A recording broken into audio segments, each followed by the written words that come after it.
উদ্দেশ্যে যেগুলি ক্রয় করা হয় সেগুলোর যাকাতের বিধান। যেমন মনে করেন কোন ব্যক্তি 2টা সিএনজি আছে বা 5টা অটো আছে অথবা এর চেয়ে কম বেশি সিএনজি অটো ইত্যাদি আছে, তাহলে এই ক্ষেত্রে সে সিএনজি ভাড়া দিচ্ছে, ভাড়ায় সিএনজি সে চালাচ্ছে। তাহলে সিএনজি যে সে ভাড়া দিচ্ছে, অটো যে ভাড়া দিচ্ছে দৈনিক 500 700 বা যাই দেয়, তো এই মূল সিএনজির যে মূল্য, সিএনজির যে মূল মূল্য বা অটোর যে মূল্য সেটার যাকাত আসবে না, সেটার উপরে যাকাত আসবে না।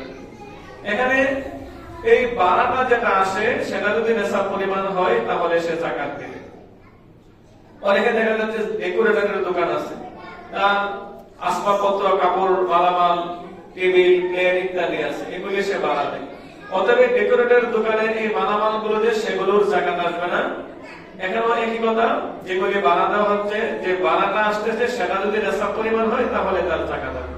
কোন ব্যক্তি 5তলা বিল্ডিং করছে, বিল্ডিংটা ভাড়া দিচ্ছে, তাহলে এই 5তলা বিল্ডিং দিয়ে যেটা সেটার উপরে যাকাত আসবে না, কিন্তু ভাড়া যে উপার্জিত হচ্ছে এই উপার্জনের উপরে যাকাত আসবে।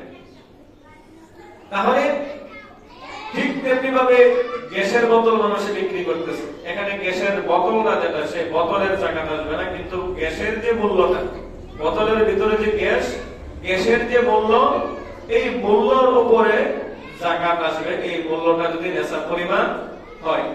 কোন ব্যক্তি পুকুর বানাইছে, বানানিয়া অথবা পুকুর খনন করে পুকুরের মধ্যে মাছ চাষ করতেছে, এগুলির উপরে কি আসবে না? যাকাত আসবে না। এগুলির মধ্যে যে চাষ করা হচ্ছে ওই উপার্জিত যে অর্থটা সেটা যদি নেশাব পরিমাণ হয় তাহলে এই নেশাব পরিমাণের উপরে যাকাত আসবে।